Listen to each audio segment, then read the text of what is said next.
My best friend's husband was beating the hell out of her. So, I dragged my brother over there in the middle of the night to teach the scumbag a lesson and bring her home safely. But the very next day, the husband turned up dead. And she pointed the finger straight at my brother for murder. Because of her testimony, my brother was sentenced to death.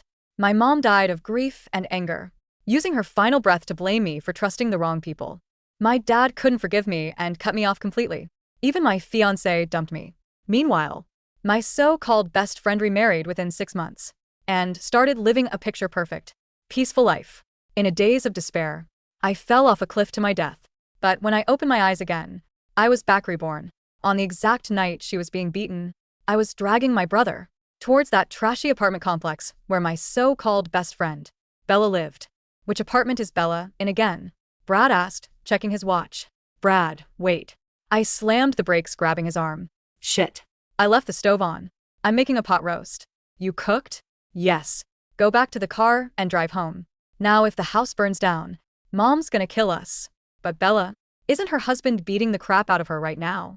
Chloe, you can't handle Travis alone. We need to neutralize that psycho before he does real damage. Relax, Brad. She needs to build up some tolerance. Just go. I literally had to shove him towards his car to get rid of him. Standing in front of Bella's door, I could hear the screaming inside. It sounded like a slaughterhouse. In my last life, we kicked this door down. Brad pinned Travis to the floor and punched his lights out. Travis apologized, swore on his mother's grave he'd change. The next day, Travis dropped dead. My brother, my hero, got framed for murder. Brad has heavy hands, sure, but he's not a killer. Something else happened to that piece of trash you flung. Not this time. I knocked on the door lazily. Rat-a-tat-tat. If they didn't open up, I was bouncing. I'd just say I couldn't get in. Click. The door swung open. Bella stood there, face a mess of tears and snot. Brad, save me. Boo-hoo. She froze. It was just me. No big, strong protector. Where's Brad? Chloe, why didn't you bring your brother? Before she could finish whining, Travis grabbed a handful of her hair and dragged her back inside. Like a caveman. I stood in the doorway, putting on my best fake concerned face. Travis, stop. Look, even if Bella was texting other dudes, she probably hasn't banged them yet. You can't beat her just for talking dirty. Travis had his hand raised, hesitating. But when he heard my words, that slap came down like the hand of God. Whack you, cheating. Skank. You're wearing a green hat on my head. You want to play games? I'll kill you first. Travis went full psycho mode. Bella screamed, Chloe. What the hell are you saying? I never texted anyone? Another slap, smack. I rushed forward, pretending to panic. Wait, isn't that why you're mad? My bad. I thought you caught her chatting with those 5 other guys. 5 Ella, you slut. I'm gonna end you. Before coming up, I'd stopped at the 7-Eleven downstairs and bought a glass bottle of Bud Light. Purely for self-defense, of course. Just in case Travis swung at me. A beer bottle is a great equalizer. Hurtful, but usually not lethal. But in the heat of the moment, Travis snatched the bottle right out of my hand. Smash. He cracked it right over Bella's skull. Beer and blood poured down her face. Bella touched her forehead, saw the red, and turned into a heavy sack sliding to the floor. Travis froze. He dropped the jagged glass neck like it was radioactive. Better get her to the ER. Travis don't want a murder charge. I'll call an Uber. Travis snapped out of it, scooped up his bloody wife, and followed me walking down the stairs. I felt eyes drilling into my back. Cold, hateful eyes. Travis didn't die because of my brother. Last time someone killed him. Was it Bella? I wasn't sure she was with me that whole night in my past life. And let's be real. Travis was a tank. Bella couldn't take him one-on-one. There was definitely a third player in this game. Ideally, Bella would have died. But roaches are hard to kill. By dawn, she was stitched up. I played the role of the perfect BFF. Paying bills, flirting with doctors to get meds, running around like an idiot. Travis kept thanking me, blaming the booze. I had too many shots, Chloe. You know how it is. I looked at Bella. You gonna call 911? Travis immediately dropped to his knees by the hospital bed, sobbing like a baby, banging his head on the floor. Baby, I'm sorry. I love you. It was so loud. The nurses and security came running. Bella, being the classic victim, said she forgave him. No cops. They looked like a happy couple again. Disgusting. I turned to leave, Chloe. Bella rasped. You said you were bringing Brad. Why did you show up alone with a beer? And what was that bullshit about me sexting? I shrugged, cool as ice. Brad had a business emergency. I bought the beer to sit down and talk man-to-man with Travis. Bond over cold one. As for the sexting, well, why else would he beat you? I was just guessing. Why did he beat you? Bella gripped the sheets, trembling. Just marriage stuff, private stuff, right? You call me screaming that he's gonna kill you. I rush over, and now it's private stuff. I rolled my eyes. I'm sorry, Chloe. Go get some sleep. I waved goodbye to Travis. Hey, keep your hands off her, alright? Bedroom quarrel should end in the bedroom. Not the Hit her again, and I will call the cops. Travis nodded like a bobblehead. As I walked out, I heard him whisper to Bella, your friend is solid. She actually wants us to work it out. Usually your friends just scream divorce him the second we fight. She's acting weird, Bella mumbled like a different person. I smirked in the hallway. Yeah. In the past I'd listened to her sob stories about how evil Travis was. And tell her to leave his ass. I was brain dead back then. For these two toxic psychos, I should just offer thoughts and prayers. Divorce? Hell no. Stay together and torture each other forever. I got home to find Brad unpacking breakfast burritos. How's Bella? They kissed and made up. Brad's jaw dropped after our visit. Not our circus, not our monkeys, bro. Wait, Brad frowned. You didn't make a pot roast last night. Why did you really make me come home? I actually drove back to her place later and saw you guys getting into a cab. I broke into a cold sweat. He went back. Thank God for the beer bottle incident. If Brad had walked in while Travis was swinging, story would have repeated itself. Brad, listen to me if Bella asks. You were at the office all night. Vital business crisis. Don't slip up. Why, all the secrets. I thought you and Bella were sisters from another mister. Plastic sisters, I corrected. Do not get involved with her drama. If she calls, ghost her. Brad chuckled. All right, boss. I'm off to work. Brad. I hugged him tight. Being able to smell his cologne, feel his warmth hit me hard. Let's stay alive this time, okay? Let's live to be ancient. He ruffled my hair. Old and wrinkly. Sounds like a plan. Now go study. You need to pass those exams. I'm just a hustler. You're the brains of this family. Brad was brilliant, but we grew up poor. He sacrificed his college years to work odd jobs so I could focus on school. Now he ran a successful import-export company. He bought my parents a house, bought me this condo. A girl needs her own territory, he told me once. So, if a guy treats you like dirt, you have a fortress to retreat to. My brother was the best man on earth, and I got him killed. Not this time. I was going to shield him from everything, especially the cancer named Bella. But sadly, some tumors try to grow back no matter how much you cut. Couple days later, I open my door and there she is, Bella crying her eyes out. And Brad is holding her pink suitcase, looking sympathetic. Chloe, help her out, Brad said. Get her stuff. Inside, Bella sniffled, looking pathetic. Chloe, Travis hit me again. I'm done. I'm divorcing him. Thank God. I ran into Brad on the street. Ran into him. My ass. I exploded. I didn't let her finish. Bella, you live on the west side. Brad's office is on the east side. That's a 40-minute drive. You ran into him. You stalked him to his office. Get lost. Don't bring your bad juju into my house. I grabbed her suitcase and chucked it into the hallway. Bella froze, tears drying up instantly from the shock. Chloe, Brad shouted. What is wrong with you? She's your best friend. Is this how I raised you? He brought the bag back in. I threw it out again. He fetched it. I chucked it. Chloe, are you insane? Brad yelled. Bella saw her opening. She collapsed on the floor and started wailing at top volume. My life is hell. Boo-hoo. My husband beats me. My best friend kicks me out. What's the point? Perfectly living. I should just die. She scrambled up and bolted for the stairs leading to the roof. We lived on the top floor. The roof was just one flight up. Bella, no. Brad chased after her. I followed slowly. Up on the roof. Bella stood near the ledge screaming to the world.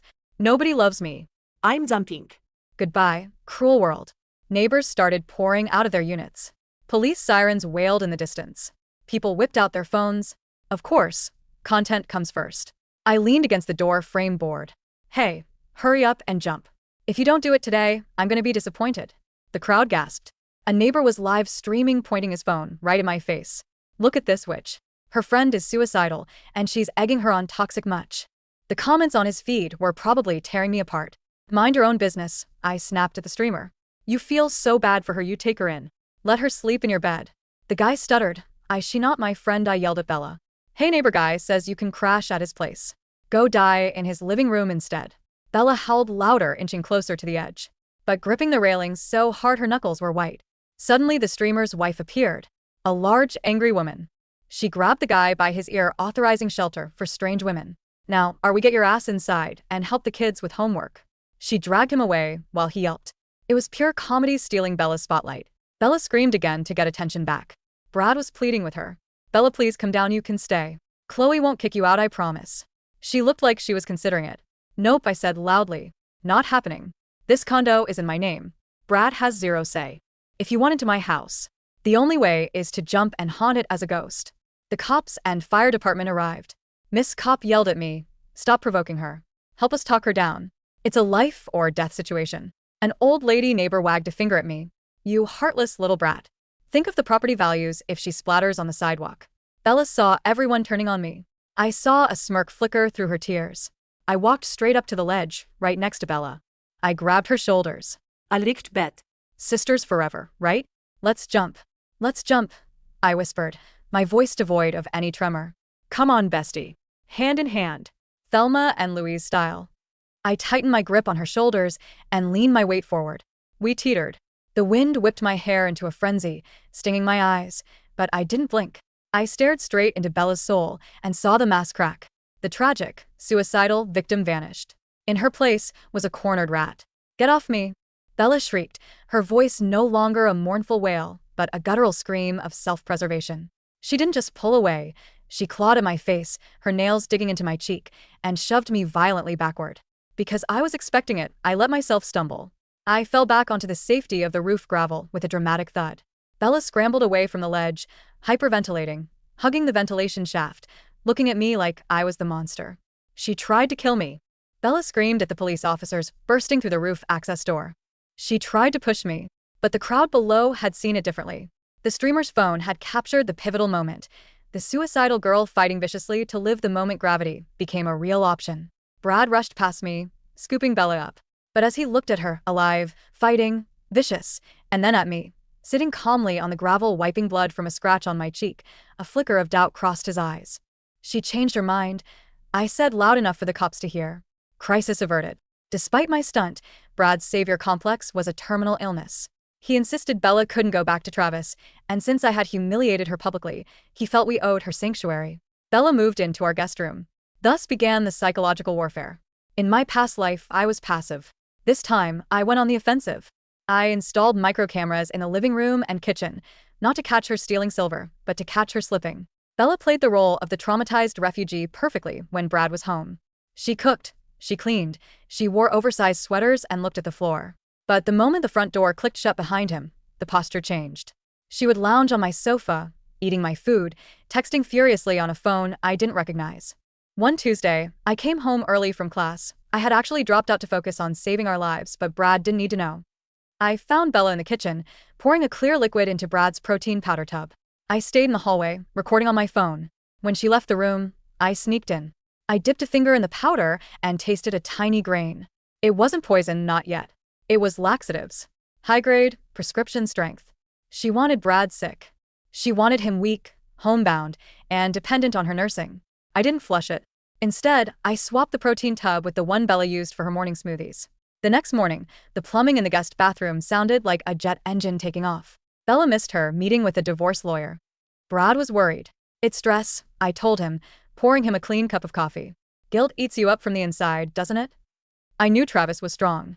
Too strong for Bella to kill alone. And too strong for Brad to kill accidentally. In the first timeline, the police found Brad's fingerprints on the murder weapon, a heavy brass statue, and Travis's blood on Brad's shirt. But Brad swore he found Travis already dead. I needed to find the third player. The person Bella was texting. I waited until Bella was in the shower, washing off the stress of her stomach issues, and cracked the passcode on her burner phone. It was embarrassingly simple. Brad Lover 1. The texts were chilling. Recipient. Ace.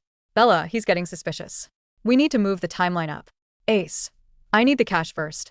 $50K, or I walk. Bella. You'll get it when the insurance pays out. Just do the job. Ace. Who the hell was Ace? I copied the number and ran a reverse lookup using a sketchy dark web service I paid for with crypto. The name popped up. Arthur Ace Calloway. A bouncer at a dive bar downtown. History of assault, armed robbery, and, crucially, he was Travis's cousin. The pieces clicked. Bella wasn't just cheating, she was conspiring with Travis's own family. She was going to have the cousin kill Travis, frame Brad for the murder, and then she and Ace would split the life insurance and Brad's assets once I was out of the way. The date was set. October 31st, Halloween. The perfect night for a murder. Masks, noise, chaos. According to the texts, Bella was going to lure Travis to an abandoned warehouse district under the pretense of a final settlement talk. Brad would be summoned there by a distress call from Bella. Ace would kill Travis, knock Brad unconscious, plant the weapon, and vanish. I had 3 days. I went to the 7-Eleven where I bought the beer bottle. I found the guy who sold me the Bud Light, a scruffy kid named Leo, who hacked for fun. I paid him $500 to clone Bella's phone onto mine, so I could intercept calls in real time. Then I went to see Travis. I found him at a bar, nursing a bruised ego and a whiskey. He looked like death, gaunt, angry. "Get lost, Chloe," he grumbled. I slid a manila envelope across the sticky bar top. Inside were photos of Bella and Ace kissing in a parking lot. I'd been busy following them. And a printout of the text discussing how they were going to spend his life insurance money. "She's not divorcing you because she's scared, Travis," I said softly. "She's divorcing you because you're worth more dead. And she's banging your cousin." Travis stared at the photos. His face turned a shade of purple I'd never seen before. The vein in his forehead pulsed like a ticking bomb. "I'm going to kill them," he whispered. "No," I said, grabbing his wrist. "If you kill them, you go to jail, and she wins. You want to hurt her? Really hurt her? You leave her with nothing." I laid out my plan. Travis listened. For the first time, the brute saw me not as Bella's annoying friend, but as a lifeline. The night arrived. Brad was dressed as Clark Kent, ironic. Bella was dressed as a sexy angel, nauseating. "I'm going to a party with some girls," Bella announced, checking her phone. Don't wait up. She wasn't going to a party. She was going to the warehouse. 10 minutes later, her phone buzzed in her purse. I intercepted the signal. It was Ace. "I'm in position." I waited until Bella left. Then I turned to Brad. "Hey, I think I heard Bella crying before she left. She seemed off. Maybe we should track her phone just to be safe?" "Chloe, stop." Brad sighed. Fine. "But let's just drive by the location her Snap map shows. If she's at a club, I'll shut up forever." Brad agreed, mostly to shut me up. We drove to the industrial district. The fog was rolling in, thick and heavy. We parked a block away from the address. "This isn't a club," Brad frowned. "Wait here," I said. "I'll check." "No way, I'm coming." "Brad, please. If she sees you, she'll think you're stalking her. Let me just peek." I left him in the car and sprinted toward the warehouse. I knew exactly what was happening inside because I had orchestrated it. Inside, the lighting was dim. Bella was standing in the center of the room, checking her watch. Ace stepped out of the shadows, holding a lead pipe. "Where is he?" Ace asked. "He's coming," Bella hissed. "Brad should be here any minute." I sent the distress text. I didn't get a text. A voice boomed from the darkness. Bella spun around. It wasn't Brad. It was Travis. But he wasn't alone. He had brought 3 friends, bikers he rode with on weekends. And he was holding a shotgun. "Travis." Bella's voice trembled. "Baby, Ace made me come here. He was going to hurt me." She threw Ace under the bus in a heartbeat. Ace looked at her, betrayed. "You lying witch. You promised me 50 grand. "Shut up." Bella shrieked. Travis racked the shotgun. "I read the texts, Bella. I saw the photos." This was the moment I changed history. In the last life, Brad burst in right now. He would have tried to stop the violence and gotten framed. This time, I was outside leaning against the door, ensuring Brad stayed in the car. I texted Brad from my pocket. "Just checking the back entrance. Give me 2 minutes." Inside, the chaos erupted. Ace lunged at Travis. Travis fired, not at Ace, but into the ceiling, a warning shot that deafened everyone. Travis's biker friends swarmed Ace, beating him into submission. Bella tried to run. She scrambled toward the exit where I was hiding. She burst through the door and ran straight into me. "Chloe," she gasped, eyes wild. "Help me. They're killing each other." "Travis is crazy." "I know," I said calmly. I held up my phone. I had been live streaming the audio to a private cloud server. "I have Ace confessing to the conspiracy. I have you setting Brad up." Bella stopped. Her face twisted into something demonic. She realized the game was over. There was no Brad to manipulate. No Travis to abuse. Just me and the cold, hard truth. "You ruined everything," she snarled. She reached into her purse and pulled out a small, silver revolver. I froze. I hadn't calculated a gun. "If I can't have the perfect life," Bella whispered, raising the gun to my chest, "no one can." Bang. The gunshot echoed in the alley. I flinched, waiting for the pain. Waiting for the darkness of death to take me for the second time. But I didn't fall. Bella dropped the gun. She looked down at her shoulder, where a red blossom was spreading across her white angel wings. Behind her, Brad stood by the car, his own legally carried concealed weapon smoking in his hand. He had left the car. He had seen her pull the gun on me. Brad? Bella whimpered, falling to her knees. Brad, help me. She tried to kill me? Brad walked past her, stepping over her weeping form as if she were trash on the sidewalk. He grabbed me, pulling me into a bone-crushing hug, checking me for holes. Are you okay? He choked out. Did she hit you? I'm fine, I whispered, burying my face in his chest. You saved me. Travis and his crew dragged a beaten Ace out of the warehouse. Sirens wailed in the distance. I had called them 10 minutes ago. The trial was the sensation of the state. With the audio recording, Travis's testimony, Ace's confession, he flipped on Bella immediately to get a plea deal, and the footage from the suicide attempt, the jury didn't take long. Bella's defense of battered woman syndrome crumbled when the prosecution played the tapes of her coldly negotiating the price of Travis's murder. She was sentenced to 25 years to life for conspiracy to commit murder, attempted murder, and fraud. Travis divorced her in absentia. He quit drinking mostly out of spite, to prove he could live a better life without her. He sends me a Christmas card every year. It's weird, but we have a mutual respect now. Brad took a long time to heal. The betrayal broke something in him, but it also hardened him. He stopped being the gullible savior. He focused on his business, which exploded in value. We moved out of the condo, too many bad memories, and bought a house with a big yard and high fences. 3 years later, I sat on the porch, watching Brad teach his new girlfriend how to grill. She was a librarian named Sarah. Quiet, smart, terrible at lying. I liked her. My phone buzzed. It was a block number. I knew who it was. It was the prison calling service. I declined the call. I took a sip of my lemonade and looked at the sunset. The wind blew, warm and gentle, nothing like the cold wind on the roof that day. I had died once to learn the truth. I had lived again to rewrite it. Chloe, burgers are ready. Brad called out. Coming. I yelled back. I walked inside, leaving the phone on the table. Bella could rot in her cell, wondering where she went wrong. I didn't need to know. I had a pot roast to eat, and for the first time in 2 lifetimes I was actually hungry.